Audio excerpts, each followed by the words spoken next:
اور ایک قسم جو آج کل مارکیٹ میں چل رہی ہے، علم ہے مگر فیصلہ کیا کرے گا؟ غلط چیز کی طرف جائے، علم کے باوجود آپ غلط چیز کی طرف جائے. یہی دلائل جب اپنے مسلک کے خلاف ملتے ہیں آپ بگوڑا ہو جاتے ہیں. وہی دلائل وہی قرآن و سنت جب دوسرے کے خلاف جاری ہوتی ہے بڑھ چڑھ کے اس کو حدیثوں کے حوالوں کے ساتھ پیش کیا جاتا ہے. یہ ہو رہا ہے کہ نہیں ہو رہا؟ آپ آج ان فرقہ پرست لوگوں کو جو یوٹیوب پہ جتنی بھرمار ہے، ان کے سامنے جب کوئی حدیث ان کی رائے کے خلاف آئے گی تو اس کے دو مطلب ہوں گے. ٹھیک ہے، یہ والا مطلب نہیں بلکہ دو والا، اس کی سند بھی ٹھیک نہیں ہوگی. وہی حدیث جب ان کے مسلک کے، دیکھو حضرت معاویہ کے بارے میں آتا ہے نا کہ کھلے عام معاذ اللہ گالیاں دیا کرتے تھے. ہم تو کہتے نہیں کرتے گالیاں، سب کو شتم کا مانا ہمیشہ گالیاں کرنا ہے ہی نہیں. اس کو حدیث سے ثابت ہے یہ بات. یہی بات اہل بیت کے بارے میں بھی ہے. یا تصاحب بانی صحیح حدیث میں ایک دوسرے کو کیا کر رہے تھے سب. وہاں کوئی گالیوں کا ترجمہ بولو نہیں کرتا کیونکہ وہ اہل بیت کا مسئلہ ہے، یہ حضرت معاویہ کا مسئلہ ہے. جہاں اہل بیت کے بارے میں بات آئے گی تعویل ہوگی. حضرت معاویہ سے ذاتی دشمنی ہے، جب حضرت معاویہ کی بات آئے گی تو وہاں وہ مطلب بیان کیا جائے گا جس سے ان کی توہین ہو رہی ہو. سمجھتے ہو بات کو نہیں سمجھتے؟ ایک صاحب حضرت معاویہ کے خلاف بہت بولتے تھے. میں نے کہا آپ جو حضرت معاویہ پہ اتنے سارے اعتراضات کر رہے ہیں، مشہور لوگ ہیں جو یوٹیوب پہ بیٹھے ہیں، تو اس سے تو معاذ اللہ یہ معلوم ہوتا ہے معاذ اللہ کہ وہ فاسق تھے کیونکہ اپنے ظالم بیٹے کو حاکم بنایا، معاذ اللہ شرابی کو خلیفہ بنایا. ایسا ہی ہے نا جو یہ اعتراض کرتے ہیں ہمارے رسول کے خلاف جنگ لڑی خواہشات کی بیس پہ، اس کی کوئی آپ کی آیت کے مطابق جو اعتراض کر رہے ہیں جو خلیفہ کے خلاف بغاوت کرے صرف خواہشات کی بیس پہ، وہ عادل ہو سکتا ہے بھائی؟ وہ تو فاسق ہو گیا نا معاذ اللہ. لیکن میں نے کہا تمام محدثین حضرت معاویہ سے حدیث نقل کرتے ہیں، جبکہ فاسق کی حدیث نقل کرنا جائز نہیں. نقل کریں گے تو ضعیف ہونے کا حکم لگایا جائے گا، جبکہ حضرت معاویہ سے منقول حدیث بخاری اور مسلم میں بھی ہے. یہ بتائیے کہ ایک خلیفہ وقت کو چنا جاتا ہے اجتماعی عوام کے مجموعی فیصلے سے، تو اس کے بعد تو کسی بھی گورنر کے پاس یہ رائٹس ہی نہیں ہے کہ وہ اختلاف کرے، کیونکہ حضرت عمر کی جو فیصلہ تھا اس کے مطابق جو بھی خلیفہ چن لیا جاتا ہے مسلمانوں کے اجتماعی فیصلے کے ساتھ، اس کے بعد جو بھی اس سے اختلاف کرے گا تو اس کی گردن اڑا دینی چاہیے اور وہ باقی تصور ہوگا. تو یہ تمام جو مولوی ہیں یہ بغض علی میں اتنے حد سے گزر چکے ہیں، اتنے پاگل ہو چکے ہیں کہ انہیں اس چیز کی سمجھ ہی نہیں آ رہی کہ جب یہ معاویہ رضی اللہ تعالیٰ عنہ کو ان کے مقام سے جو اللہ کے نبی نے ان کو دیا تھا بڑھا چڑھا کے عرش کی بلندیوں تک لے جاتے ہیں، تو اس کے ساتھ ہی پیرالل یہ حضرت علی رضی اللہ تعالیٰ عنہ کو غلط ثابت کرتے ہیں، عثمان کو غلط ثابت کرتے ہیں، اور وہ تمام جو خلافت راشدہ گزری ابوبکر عمر کی شکل میں، رسول اللہ کی نبوت کی شکل میں، اس سب کو غلط ثابت کرتے ہیں. بسم اللہ الرحمن الرحیم. السلام علیکم ورحمۃ اللہ وبرکاتہ. اولی الامر کی صفات کیا ہونی چاہیے، یا ایسے وہ تمام لوگ جن کو آپ اپنا پرائم منسٹر یا پریزیڈنٹ یا اپنا گورنر چنتے ہو الیکشنز کے ذریعے یا عوامی نمائندے جو آپ نے بھیجے ہوتے ہیں ان کے ذریعے یا کسی بھی طریقے کے ساتھ، تو وہ جب ریاست کا ایک سسٹم چلاتے ہیں تو ہمیں ان چیزوں کا بطور عوام الناس کے خیال رکھنا ہے کہ ان کے اندر یہ کوالٹیز ہونی چاہیے اور یہ چیزیں نہیں ہونی چاہیے، کیونکہ جو چیزیں ہمارے لیے اللہ تعالیٰ کی طرف سے متعین ہو چکی ہیں اس کے اندر رد و بدل کی کسی قسم کی گنجائش نہیں ہے. جو پہلا رول ہے وہ یہ ہے کہ وہ ان تمام اصولوں کو مانتے ہوں جن کے مطابق خلافت کا نظام چلانے کی ذمہ داری ان کے سپرد کی جا رہی ہے. اب آپ یہ دیکھ لیں کہ یہ صرف اور صرف حضرت علی رضی اللہ تعالیٰ عنہ تھے. میں یہاں پہ اس پوری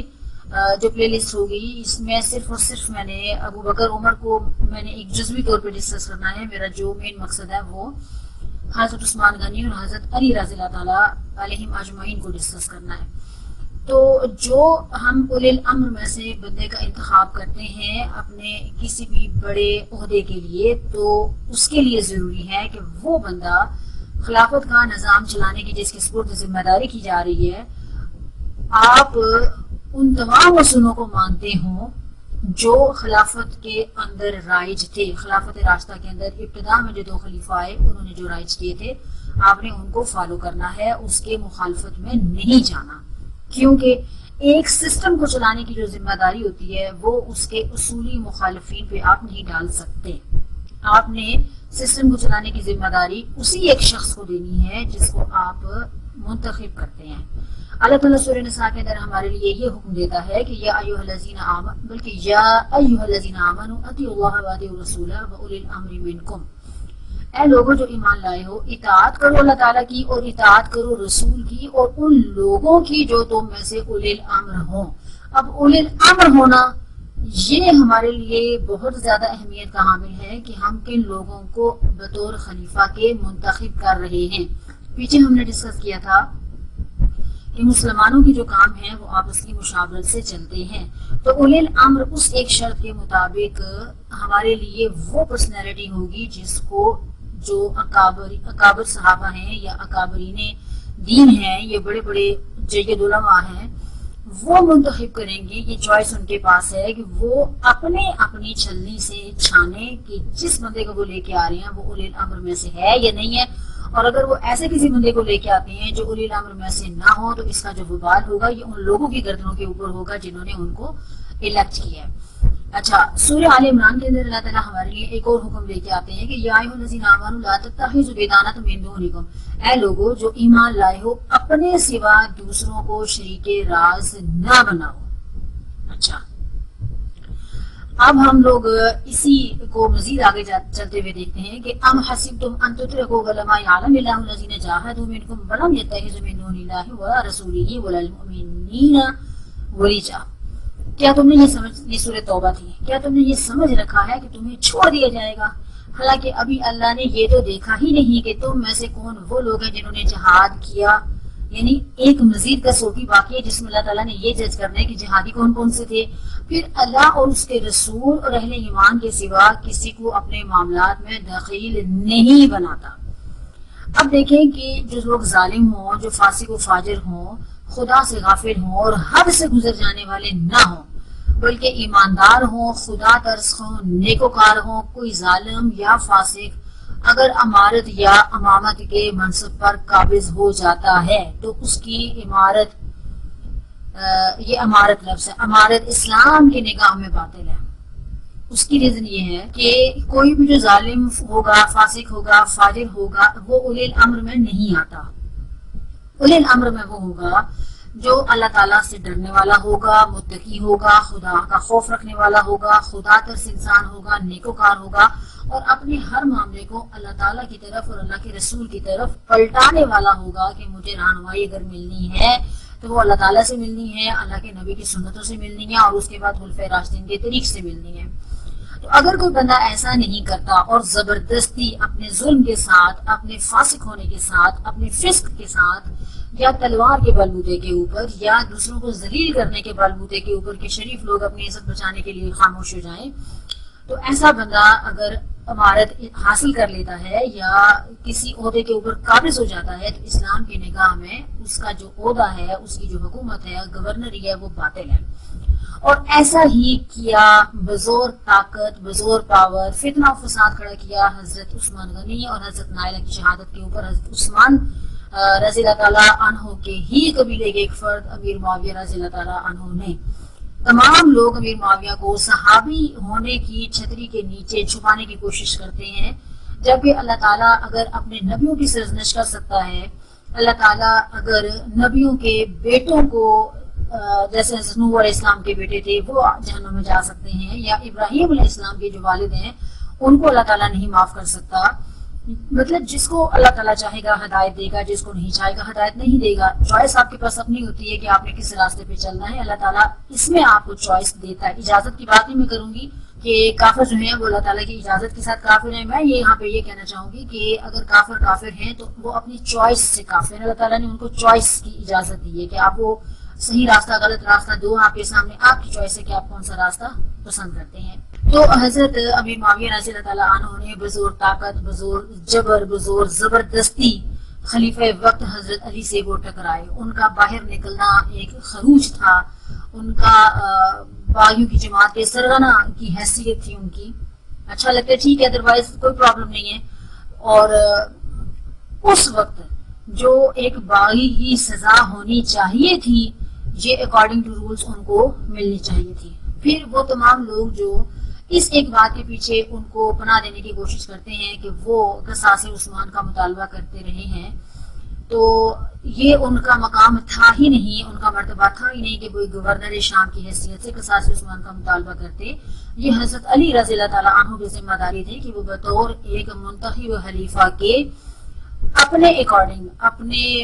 معاملات کے اکارڈنگ جو حالات مدینہ کے اندر چل رہے تھے اس کے مطابق وہ فیصلہ کرتے کہ انہوں نے کیسے باغیوں کو پکڑنا ہے، کیسے ان کو سزا دینی ہے، اور وہ تمام معاملات بلوائیوں کے ساتھ انہوں نے کیسے ڈیل کرنے ہیں۔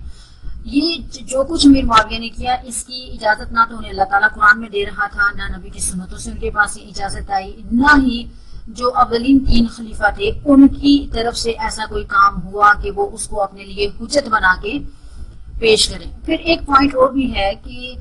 آپ یہ سمجھ لیں کہ اگر آپ یہ کہتے ہیں کہ امیر معاویہ جو تھے وہ غیرت میں آ کے انہوں نے یہ کام کیا، تو میرا آپ سے سوال ہے کہ باقی تمام جو گورنرز تھے تمام ڈفرنٹ صوبوں کے، تو کیا وہ غیرت مند نہیں تھے؟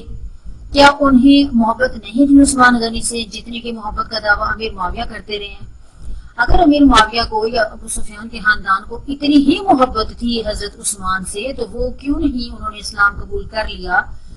جب حضرت عثمان نے اسلام قبول کیا تھا، یا اولین دور میں انہوں نے کیوں نہیں اسلام قبول کر لیا؟ اس کا مطلب یہ ہے کہ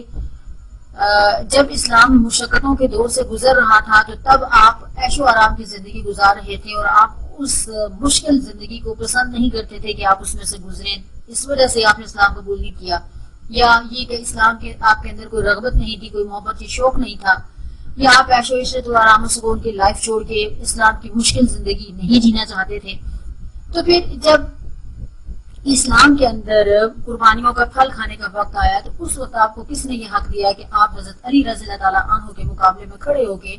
وہ تمام کام کریں جو خلفائے راشدین نے نہیں کیے، جو نبی صلی اللہ علیہ وسلم کی سنتوں سے ثابت نہیں ہے؟ بلکہ یہ اس سے بڑھ کے کیا بدبختی ہوگی امیر معاویہ کی کہ وہ خلافت راشدہ سے ٹکرانے والے پہلے باغی سرگنا، باغی جماعت کے سرگنا کہلائے، پھر اس کے بعد وہ پہلے کاٹ کھانے والی ملوکیت کے پہلے بادشاہ کہلائے۔ آپ اس بات کو چھوڑ دیں کہ انہوں نے اتنے 1000 مربع کلومیٹر کا علاقہ فتح کیا تھا، یہ کیا تھا، وہ کیا تھا، ظاہر سی بات ہے کہ وہ ہر کام میں مداخلت کر کے اس کو اپنے اکارڈنگ لے کر نہیں چل سکتے تھے۔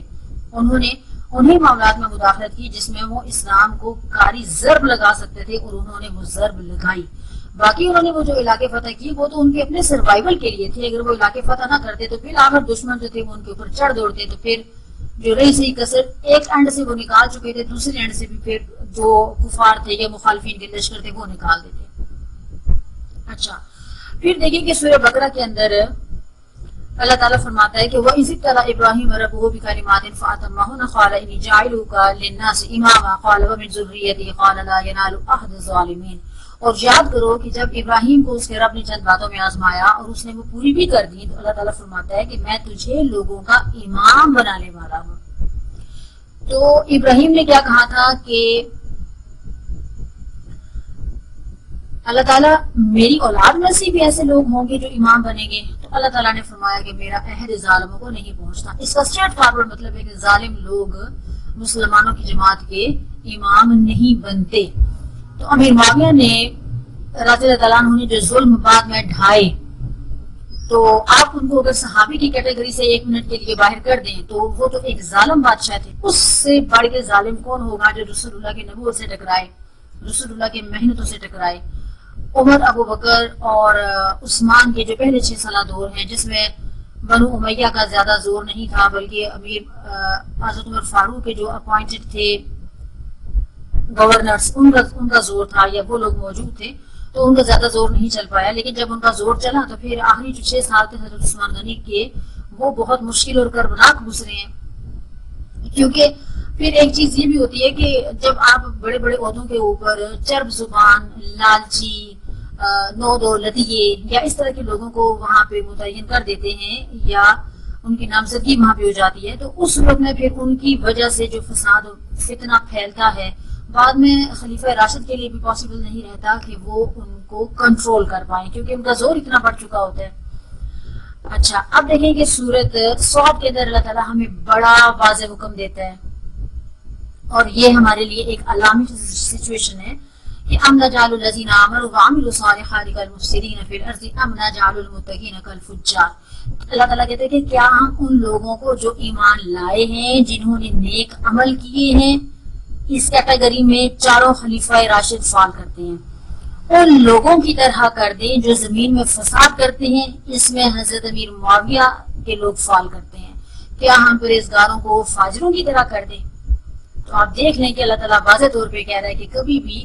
جو اولین اسلام قبول کرنے والے تھے، ایمان لانے والے تھے، نیک عمل کرنے والے تھے، وہ برابر نہیں ہیں درجے میں ان لوگوں کے جنہوں نے زمین میں فساد کیا۔ وَلَا تُطِعْ مَنْ أَغْفَلْنَا قَلْبَهُ عَنْ ذِكْرِنَا وَاتَّبَعَ هَوَاهُ وَكَانَ أَمْرُهُ فُرُطًا، سورۃ کہف۔ اور تو اطاعت نہ کر کسی ایسے شخص کے جس کے دل کو ہم نے اپنی یاد سے غافل کر دیا ہے، اور جس نے اپنی خواہش نفس کی پیروی کی، اور جس کا کام حد سے گزرا ہوا ہے۔ یہاں پہ اللہ تعالیٰ آپ کو ہمیں واضح طور پہ حکم دے رہے ہیں کہ حضرت امیر معاویہ کا حکومت کا حاصل کرنا ان کی ذاتی خواہش نفسانی کی وجہ سے تھا. امت کے وسیع تر مفاد میں اگر ہوتا تو جس طرح حضرت حسن رضی اللہ تعالیٰ عنہ 40,000 80,000 لوگوں کی گردنیں کٹوانے کی بجائے امیر معاویہ کے حق میں دستبردار ہو گئے تھے، اور وہ فرمایا کرتے تھے کہ عرب کی تمام گردنیں میرے ہاتھ میں تھی، میں جدھر چاہتا ان کو لے کے چلتا، چاہتا تو کٹوا دیتا، چاہتا تو بچا لیتا. تو وسیع تر مفاد میں امت کے اپنے نانا کی محنتوں کو مد نظر رکھتے ہوئے، اپنے والد کی تربیت کو اور اللہ کے ڈر کو مد نظر رکھتے ہوئے وہ امیر معاویہ کی حکومت کے یا بادشاہت کے حق میں سرنڈر کر گئے. سمجھنے کی بات یہ ہے کہ خواہش نفس کی پیروی کس نے کی؟ امیر معاویہ نے. خواہش نفس کی پیروی نہ کرنے والے کون لوگ تھے؟ اہل بیت رسول. آگے چل کے ہمیں اللہ تعالیٰ مزید فرماتا ہے وَلَا تُطِيعُوا أَمْرَ الْمُسْرِفِينَ الَّذِينَ يُفْسِدُونَ فِي الْأَرْضِ وَلَا يُصْلِحُونَ سورۃ الشعراء. اور اطاعت نہ کر ان حد سے گزر جانے والوں کی جو زمین میں فساد کرتے ہیں اور اصلاح نہیں کرتے. پہلے دن سے لے کے جب سے حضرت عثمان غنی کی شہادت ہوئی، اور اس سے پہلے سے بھی جب سے حضرت امیر معاویہ وہاں پہ بطور گورنر کے ملک شام میں انہوں نے اپنا عہدہ سنبھالا، اور حضرت عمر فاروق کا وہ والا رول کہ وہ کم و بیش 4 سال سے زیادہ کسی کو بھی گورنر نہیں رہنے دیتے تھے تاکہ وہ سیاسی طور پہ وہاں پہ کوئی اپنا گٹھ جوڑ نہ کر لے یا پارٹی بازی نہ کر لے، جس طرح سے کہ زیادہ عرصہ کسی ایک جگہ میں گزارنے کی وجہ سے اثر رسوخ تعلقات کو لوگ پھر اپنے پرسنل مقاصد کے لیے استعمال کرنا شروع کر دیتے ہیں، جیسا کہ بعد میں امیر معاویہ نے کیا. تو کئی سالوں سے سال ہر سال سے جو بندہ ملک شام کے اوپر حکومت کر رہا ہے تو وہ پارٹی بازی کر چکا ہے، وہ جماعت جو باغیوں کی جماعت تھی وہ بنا چکا ہے، کیونکہ بجائے اس کے کہ حضرت عثمان غنی کی تکلیف دہ اور اندوہناک شہادت میں وہ امیر معاویہ جو تھے وہ حضرت علی کے ساتھ کھڑے ہوتے، اپنی تمام تر سیاسی یا اپنی اکانومی کے اعتبار سے یا اخلاقی اعتبار سے یا خلیفہ راشد کی بیعت کرنے کے اعتبار سے وہ ساتھ کھڑے ہوتے اور وہ ہیلپ آؤٹ کرتے ان تمام معاملات میں حضرت علی کو، جہاں پہ وہ یہ سمجھتے تھے کہ بلوائیوں کا زور ہے اور ہمیں ٹائم چاہیے کہ ہم ان کو کنٹرول کر سکیں. تو امیر معاویہ اس کے اندر بڑا پازیٹیولی رول پلے کر سکتے تھے، لیکن انہوں نے ایسا نہیں کیا. انہوں نے حضرت علی کی مشکلات میں اضافہ کیا، کمی نہیں کی. تو ایک ایسا شخص جو خلیفہ راشد کے مقابلے میں ٹکر لے کے کھڑا ہو جائے، یہاں تک کہ بعد میں بے شمار قتل ہوں، گردنیں ضائع ہو جائیں، مسلمان قتل ہو جائیں، تو ایسے میں وہ انسان یہ سمجھتا ہے کہ وہ حق پہ ہے، جبکہ انہوں نے خلیفہ وقت سے ٹکر لی ہے. ایسا بندہ جو اولی الامر تھا، جس کو مسلمانوں نے آپس کے مشورے سے منتخب کیا تھا، اس سے ٹکر لے اور وہ یہ سمجھے کہ وہ حق پہ ہے. اگر آپ اس ایک رول کو صحیح سمجھ لیتے ہیں تو پھر اس کا مطلب ہے کہ جتنے بھی اس وقت صوبے تھے سب کو حضرت علی کے مقابلے میں آنا چاہیے تھا. اگر وہ نہیں آئے تو اس کا مطلب ہے کہ امیر معاویہ زیادہ غیرت مند تھے اور وہ کم غیرت مند تھے. اللہ تعالیٰ بار بار کہتا ہے کہ ہم نے مسلمانوں کو کہ ان لوگوں کی اطاعت مت کرو جو اللہ تعالیٰ کے مقابلے میں حد سے گزر جانے والے ہیں، پھر وہ زمین میں فساد کرتے ہیں اور اصلاح کا کوئی کام نہیں کرتے. پھر اللہ تعالیٰ کہتا ہے کہ سورہ حجرات کے اندر ان اکرمکم عند اللہ اتقاکم، تم میں سب سے زیادہ معزز اللہ کے نزدیک وہ ہیں جو زیادہ پرہیزگار ہیں. وہ نادان نہ ہو، وہ جاہل نہ ہو، بلکہ اولی الامر کون لوگ ہوں گے یا پرہیزگار کون لوگ ہوں گے؟ جو ذی علم ہیں، علم والے ہیں، دانا عقل مند ہیں، معاملہ فہم ہیں، دور اندیش ہیں، مسلمانوں کے نفع نقصان کو مد نظر رکھتے ہیں. پھر خلافت کے تمام امور کو چلانے کے لیے وہ ذہنی طور پہ بھی ایکٹیو ہیں اور ان کے اندر جسمانی طور پہ بھی طاقت اور توازن ہے. ایسے لوگ اللہ کے نزدیک پرہیزگار ہیں اور تمہارے لیے ضروری ہے کہ تم ان لوگوں کو بطور خلیفہ کے پسند کرو. اب حضرت امیر معاویہ رضی اللہ تعالیٰ عنہ کو آپ لوگ دانا نہیں کہہ سکتے، آپ انہیں مکار کہہ سکتے ہیں، کیونکہ دانا وہ شخص تھا جو حضرت علی کو بیک کرتا، انہیں مضبوط کرتا، ان کی پشت پناہی کرتا، انہیں مدد دیتا. کیونکہ اگر وہ یہ سمجھتا کہ حضرت علی آخری شخص ہیں یا تسلسل ہے ابو بکر، عمر، عثمان کا یا رسول اللہ کی نبوت کا یہ تسلسل ہے آگے، جو انہوں نے سلطنت یا ریاست جو مدینہ کی بنائی تھی اس کے اندر یہ اپنا کام کر رہے ہیں تو وہ ان کے لیے مسائل کھڑے نہ کرتے. سورہ نساء کے اندر یہ اللہ تعالیٰ میں کہتا ہے وَلَا تُؤْتُوا السُّفَهَاءَ أَمْوَالَكُمُ الَّتِي جَعَلَ اللَّهُ لَكُمْ قِيَامًا، اپنے اموال جنہیں اللہ نے تمہارے لیے ذریعہ قیام بنایا ہے نادان لوگوں کے حوالے نہ کرو. یعنی اپنے سورسز، چاہے وہ آپ کی رہائش کے حوالے سے ہوں، نالج کے اعتبار سے ہوں، کیونکہ میں تو اس کو نالج کے اعتبار سے بھی لیتی ہوں، پھر جو آپ کی معاشی حالت کو بہترین کرتے ہوں، تو ان اپنے آپ محنت کر رہے ہیں تو اس کا پھل بھی آپ ہی کھائیں. ایسا نہیں ہے کہ آپ اپنا کنٹرول جیسا کہ بعد میں کچھ صحابہ کرام نے امیر معاویہ کی بےعزتی کرنے والے یا گردنیں کاٹ دینے والے یا قتل کرنے والے ظلم سے بچنے کے لیے یہ کہا کہ ہم لوگ نیوٹرل ہو جاتے ہیں. تو حقیقت یہ ہے کہ یا حق ہوتا ہے یا جھوٹ ہوتا ہے، درمیانہ کوئی راستہ نہیں ہوتا. یا آپ حق کے ساتھ ہوں گے یا آپ جھوٹ کے ساتھ ہوں گے. ایسا تو نہیں ہے کہ اللہ تعالیٰ نے جنت بھی بنائی ہے، دوزخ میں بنائی ہے، اور نیوٹرلز کے لیے کوئی درمیانی ایسا خاص راستہ بھی بنا دیا، یہ منزل بنا دی کہ نیوٹرلز یہاں پہ رہ لیں گے، جہنمی جہنم میں چلے جائیں گے اور جنتی جنت میں چلے جائیں گے. تو نیوٹرلز کے لیے یہ اسپیشل سپیس ہے، ایسا تو نہیں ہے. تو آگے سورہ بقرہ میں اللہ تعالیٰ ہمیں یہ کہتا ہے کہ قالوا انا یکون لہ الملک علینا ونحن احق بالملک منہ ولم یؤت ساعۃ من المال قال ان اللہ اصطفاہ علیکم وزادہ بسطۃ فی العلم والجسم. بنی اسرائیل نے کہا کہ طالوت کو کہ ہم پر حکومت کا حق کہاں سے حاصل ہو گیا، حالانکہ ہم اس کی بنسبت بادشاہی کے زیادہ حقدار ہیں اور اسے مال میں کوئی کشادگی نہیں دی گئی ہے. نبی نے کہا اللہ تعالیٰ نے اسے تمہارے مقابلے میں برگزیدہ کیا ہے اور اسے علم اور جسم میں کشادگی دی ہے. سورہ سعد کے اندر ہے وَشَدَدْنَا مُلْكَهُ وَآتَيْنَاهُ الْحِكْمَةَ وَفَصْلَ الْخِطَابِ، اور داؤد کی بادشاہی کو ہم نے مضبوط کیا اور اسے حکمت اور فیصلہ کن بات کرنے کی صلاحیت دی. یہاں پہ وہ تمام لوگ جو یہ سمجھتے ہیں کہ حضرت علی دور اندیش نہیں تھے، حضرت علی جذباتی انسان تھے، یا حضرت علی میدان جنگ کے مرد اہم تھے، وہ میدان سیاست کے سپاہی نہیں تھے، یا بطور خلیفہ راشد کے وہ گورنر یا خلیفہ کی حیثیت سے حکومت کرنے کے اہل نہیں تھے. تو وہ ایک اس بات کو کیوں بھول جاتے ہیں کہ اگر اس کے مقابلے میں وہ امیر معاویہ کو 100/100 مارکس دے دیں ہر شعبے کے اندر، تو وہ اس بات کو بھول جاتے ہیں کہ علی کی تربیت کرنے والی شخصیت کون تھی، نبی صلی اللہ علیہ وسلم بذات خود.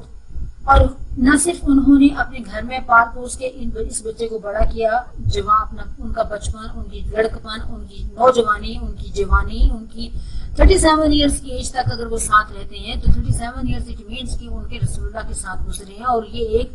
بھرپور ایج ہوتی ہے جس میں انسان اپنی زندگی کے سب سے زیادہ جو ایکسپیریمنٹس ہوتا ہے وہ سیکھ چکا ہوتا ہے، تجربے حاصل کر چکا ہوتا ہے. اچھا، تو آپ یہ کہتے ہیں کہ حضرت علی کی تربیت کرنے والے فیل ہو جاتے ہیں، لیکن ایک ایسا انسان جو ساری زندگی رسول اللہ، اسلام اور اللہ تعالیٰ کی مخالفت میں سپہ سالار کی حیثیت رکھتا ہے، کافروں کے اور ہندوؤں کے، ابو سفیان،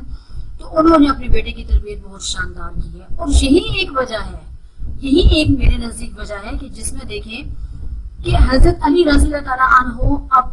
اپنے بیٹوں کا، اولاد کس کو پیاری نہیں ہوتی، اپنے نواسن پوتے پوتیوں کا، اپنی نسلوں کا سر کٹانا پسند کرتے ہیں، یا ان کا سر کٹ جاتا ہے صرف اس لیے کہ وہ رسول اللہ صلی اللہ علیہ وسلم کی محنتوں کو بچانا چاہتے ہیں. وہ خلیفۃ رسول ابو بکر کی خلافت کے سلسلے کو، عمر کی خلافت کے سلسلے کو بچانا چاہتے تھے، تو اس لیے انہوں نے کسی جان کی پرواہ نہیں کی. دوسری طرف امیر معاویہ جو اپنی تمام تر چالاکیوں کے ساتھ، اپنی مکاریوں کے ساتھ، اپنی عیاریوں کے ساتھ، آپ صحابی ہونے کے پروٹوکول میں ان کو مت چھپائیں، وہ رسول اللہ کی خلافت کو، ان کے 55-53 سال کو لات مارتے ہوئے وہ آ جاتے ہیں میدان میں، اور اپنی بادشاہت کے لیے وہ رسول اللہ کی محنتوں کو نظر انداز کر دیتے ہیں، ان سے ٹکراتے ہیں. ابو بکر کی محنتوں کو، عمر کی محنتوں کو، بیت المال کا بے طریقے استعمال کرنا، مال غنیمت کو اپنے لیے اور اپنے اکابرین کے لیے حلال کر لینا، قتل و فساد کرنا مدینہ کے اندر، اور ہر وہ کام جو بعد میں یزید اور ان کے پیروکاروں نے کیا، اور ایمن جتنے بھی امیہ کے دور میں لوگ چلے انہوں نے کیا.